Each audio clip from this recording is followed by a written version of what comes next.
All right, guys. Oh my goodness, what a game week, guys. Ye happy. I'm so happy about a lot of stuff, guys. Like, yo, you don't understand. This game week is honestly like probably like for me the best. Um, yeah, I mean, just like look at that, man. Look at that. Like game week Game week 9? Yeah, game week 9. Started off with Arsenal winning. What's better than that? Your weekend kicking off with your team winning against Aston Villa. It was like a in your face from Smith Rowe and boys.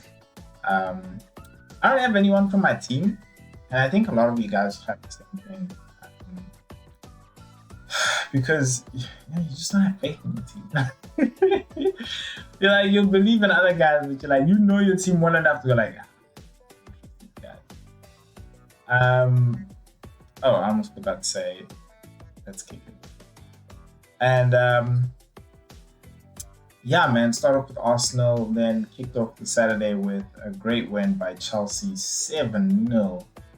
Those guys who had Mount, good game. Crystal Palace, Newcastle, 1-1. Okay, cool. Someone expected it in the sense that it's either Crystal Palace is going to win because they're at home or they're going to draw. But they just, I don't know, they haven't picked up, Seems like Vieira's struggling there a bit. Not that I wouldn't say not that I expected better. It's just like, bro, like, I don't know much. I think it's the Premier League. He needs to adjust himself. So, yeah, bro. The Newcastle. Nothing to say about them yet. Shocker was Watford against Everton at Everton. Now, it's a shocker because not only is it five of the best, but it's at Everton. I think it's Goodison Park, if I'm not correct. So yeah, bro, like there, I don't know what the hell went on there. Clearly Watford's new coach, has some, did some good stuff there. His second game, and it's a great way to kick off his career now. Then Leeds irritating me, honestly. Leeds is irritating because, from last year's performance, they were like good. They were like real good. They were like a mid-table team you could someone like depend on to cause trouble. This year they just haven't kicked it off, bro. They just struggling. And yeah, they're above the bottom three, struggling, and they need to pick up. Them at Wolves, like Wolves is like good performances, but just not producing the results at all. So yeah, Man City, bro, is Man City, bro. Like Man City, man. Like nothing else to say about it. Brighton got some tough game in their hands, so yeah, we'll see if they really make for that top 6 spot. But they're learning now because they're playing the big boys. But at the same time, I mean, they did good playing the smaller teams. Yeah, man, it's small teams that you gotta really beat. Want to stay up as well. The Seagulls, and then Leicester's been on a good run, 3 games winning, and I didn't honestly expect them to beat Brentford. I thought it was going to be a draw. I'm not going to lie. You must be thinking, Kat, you don't have faith in these guys. No, I didn't think they were going to beat them. I thought it was going to be a draw. Ivan Toney is not really scoring at all, not in form. I have him in my team. Look, I put him in my team because he's got a couple of games coming up, 3 games in particular that are looking in his favor. Pretty much the bottom 3 in a row. So yeah, man, let's see how he does. Hopefully he can pick up his goal scoring form. And yeah, man. And then West Ham, good goal from Antonio. Guy just keeps scoring. I need him in my team. I will bring him in. Not now, of course. There's just like areas I need to fix. We'll get there. Last but not least, Liverpool. And man, who? Man, what? Ah, ain't no man there, dog. Ain't no man there, dog. Yeah, man, it was okay. What can I say about the game? Ollie needs to go, bro. Ollie needs to go. Like, he needs to go. And you know why? Because people are also like, they invest so much in him, whatever. The only reason why you're investing in this guy in the end of the day is because you believe he'll be able to bring Man United back to his glory days. Now, based on what's happened in the past 3 years, 3 seasons, I see no sign of that. No sign of him bringing Man United back to its glory days. So, for them to continue like this is, for me, kind of like retarded. It's dumb, bro. It's like, I still saying to my brother because he's a Man United fan. Yeah, it's the same thing as you guys. You guys are the same as it's like he's the same as Arsenal. And the funny thing is, Arteta's better because he's won a cup. He legit has won a cup over Ali, dog. That's one over Ali. And at this rate, if Man United was to play Arsenal, fuck, bro, Man you can lose. And like, that's not me being biased. Like, I think Man United players, Man United people are like, yeesh, yo, you might have a point there. Shit. That's the truth, bro. Yeah, man. Look, Salah does it again. Not surprised. Like I said from the beginning of the season, it's been my strat and it's working. It's working. Yeah. I got 48 points of Salah, bro. 48 points. Can you imagine? Like, I was like wishing I knew I had to triple captain him. Because this was the day you triple captain. And I wish I knew, but nobody knew. I would bet you somebody. Asshole. Anyway. Yeah, man, Salah does it again. Yeah, I'm happy about that. If it wasn't for Salah, I think for me, if you pick Salah, put it to you like this: off Salah alone, you've made 200 points. Off Salah alone, 200 points season. So that goes back to my strat of just keeping him as the captain for the entire season. Working. And some of my colleagues as well, work have just decided to keep it. And yeah, it's happening. I don't know what's gonna happen when mid-season Salah goes to African Cup of Nations and I need to put a new captain. I'm not even like cool. Let's talk about the decisions around the team because I'm in a good position and guys, I'm not even gonna lie to you anymore. Like I'm not even gonna not lie to you, but I'm not gonna hide it. Like, guys, I'm number one. I was gonna get to this, but I am number one. And when I talk about the headline debuting, he is number one. It's me. It's me. And that's why I'm happy, bro. Like, in the beginning of the season, I said this. Eric Coutinho said this. They asked him, what's your goal? To be number one in all these leagues. And we're getting to pretty much the end of the first quarter. And boom, bro. I'm number one. I'm number freaking one, bro. Number one. I'm proud, bro. I won't lie to you. I'm proud because I got like 40 people in one league and like my MRP league is freaking competitive. My work league is freaking competitive, bro. And yeah, I'm just really excited about it. And on top of that, I'm whooping my brother's ass.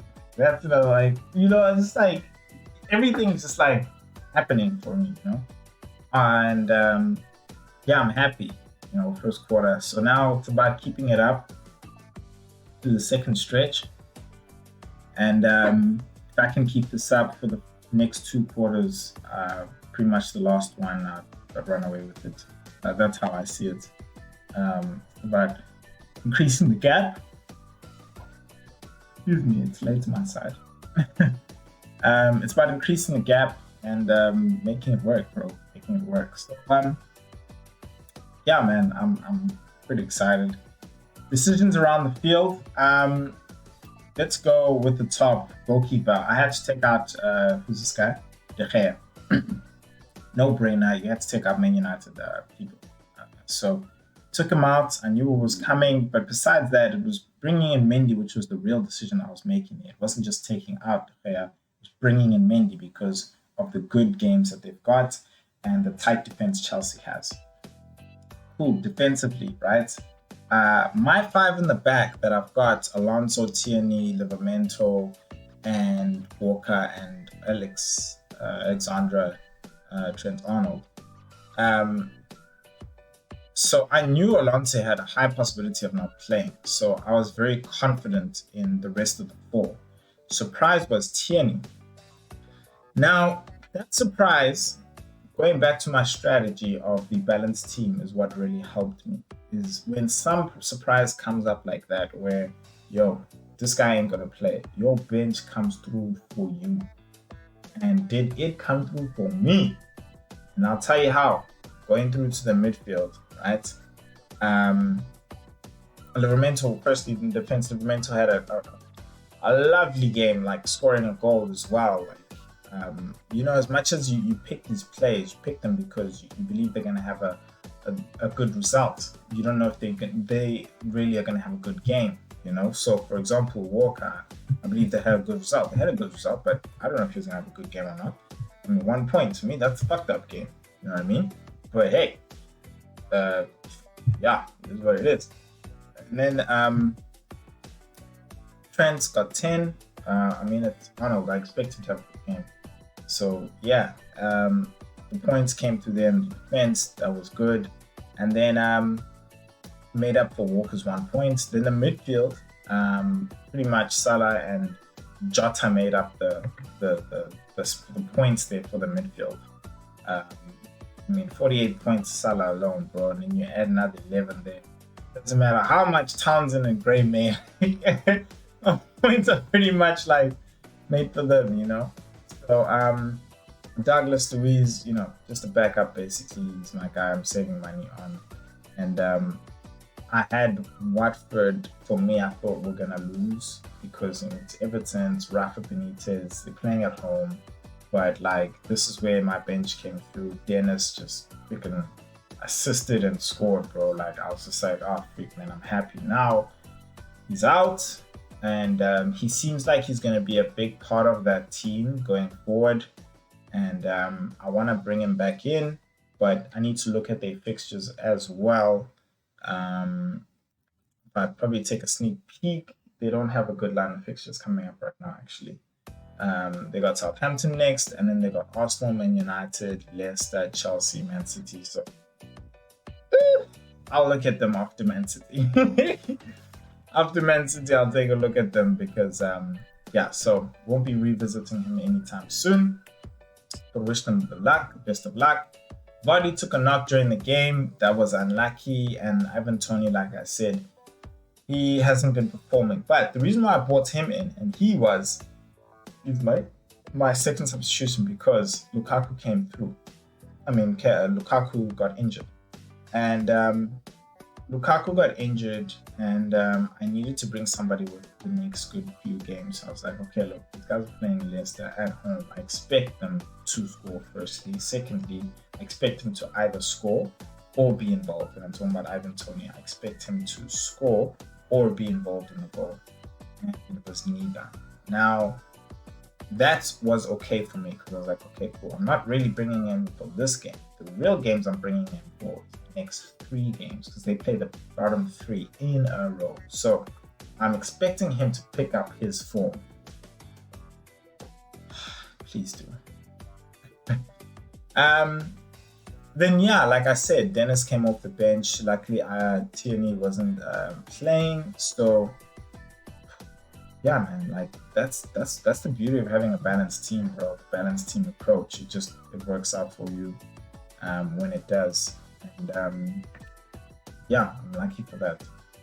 Then you know, that's pretty much like an incorporation of like the season strat, and that it's working. You know, part of that as well is the mere fact that this is how it's awesome. This is how I'm also number one is people are taking points hits, like they're taking hits for like they minusing the like they'll go.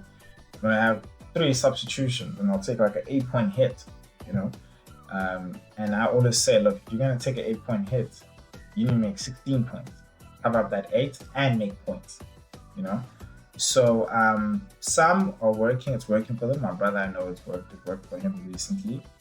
Still want to take that risk right now, and this is where it's got me. You know, I'm way above him, and a few points above the rest of the guys as well. Um, yeah, yeah, I'm a few points above the rest of the guy. In fact, the one guy in my league, my work league, he took an 8 point hit, and there's a previous game I know he took other points, and that has put me 16 points above him. And if I look at other times, he's probably taken hits. He took another 4 point hit, right? So that's 8, that's 12. What else? So he took a 12 point hit, and I'm 16 points ahead. Now you can see, what if he didn't take that 12 point hit? Would he be level? Would he be above? And I know you can argue and be like, yeah, but like, yeah, what if he didn't take that hit and the guys that he substituted have come in and gave him those points, you know? Bro, still minus points. I was telling my bro, I was like, yeah, dog, look, it worked for you because you covered those points. You know, you took 12 points hits and then you made more than 24. You made more than 24. But it also doesn't matter if you score 100 points, you do a 12 point hit, and I'm also scoring over 100 points. You see? Because now, yeah, fine, you've taken a 12 point hit, you scored 100 points, you made over, but I'm still making more points than you know, because essentially now you've only made 88 points. Now I've taken 100. See, even though you've made it, I've still got 12 points over you. You know, so it doesn't help like that though. And like I'll say always, bro, it will add up, bro. It will always add up. And for me, when I've seen the best, look at number one, the guys who are number one, these guys are hardly taking hits, bro. Probably even never. I do very few substitutions as well throughout the season, like 24 or something like that. For me, that's like sick, like brutal, absurd, you know? That means they hardly doing like they're hardly to never taking hits, and they just build a team and they rotating around the main players, which is what I'm trying to do. Like this season for me is a real test. Like for me, next season is the season. And yeah, fine, I'm doing good this season, and I did better last. Did good last season too. I'm not sure if I did better, but I think I'm doing better now. But yeah, I'm testing out a whole lot of stuff and seeing how it works, and if it works, and it is working, I'm gonna continue it. But next season, I want to do what I've learned this season, and like even more, like, you know. So this season for me really is an experiment, as much as I'm like doing really well. But yeah, man, and like I think that goes into my journey, you know, of like not like never having a strat, like going into this like this faith and stuff like that, and like learning from the big boys and seeing them. Like last season, my strat was like, okay, who's top? Mimic thingy, and this is what I did. I mimicked their team. Like I took their team, I put it in. But with doing that, I didn't just do that. With doing that, I was like, okay, let's see these players. Now, why? Why has this guy picked all these players? You know? And I could see why. And I was like, okay, cool. And we were never going to make the same substitutions because we're thinking different. We're two different people. We're going to take different risks, you know? But I was able to create different rotations and see like the thinking, like, oh, he's most likely thinking like this because I can see this line of bad games coming up. Hey, he's thinking of taking that person out because this person not performing. You know what I mean? So putting myself in their shoes helped me a lot to think about, dog, you need a strat. You need a strat, and that strat needs to also mimic the best. You need to, like, you want to be the best, you got to learn from the best. So yeah, bro, I was just like mimicking the guys, and I, not just the top guy, but like the top 10. Looked at all of their teams and like, what's consistent? What's the consistent pattern here? Who's playing? What the formations? Whatever. And I'm not gonna lie to you, it's worked for me. You know, I'm not saying this is something you must do. Remember, this is my channel, and I'm sharing with you my journey. Basically, this channel is not to give you tips and stuff like that. No, it's like for you to just go on with me and my journey, and just like for me to entertain you on, yeah, bro, my journey, being happy, stuff like that. And hopefully you guys can share your views and stuff and in the comments, and I'd love to hear from you guys. Where you struggling, where you doing well, like when you did suck and now that you're good, like what changed? How are you thinking from then to now? What, like, you know, how was your journey? And then also join my leagues as well. I mean, like, I'm #1 right now in all my leagues, and I'd really love to challenge up against you guys, you know. Really love to challenge you guys, and you know, see how you guys are doing. Go up against Eric Coutinho. And yeah, man, like, please guys, leave some comments in the comment section. This is the end of the show, where I do say please like if you've made it this far. Please like, it will go a long way for this channel. And leave a comment in the comment section, and then most importantly, hit that subscribe button and the notification button if you want to keep up with any other videos that pop up on the channel. Besides that, guys, I'll see you later. Peace.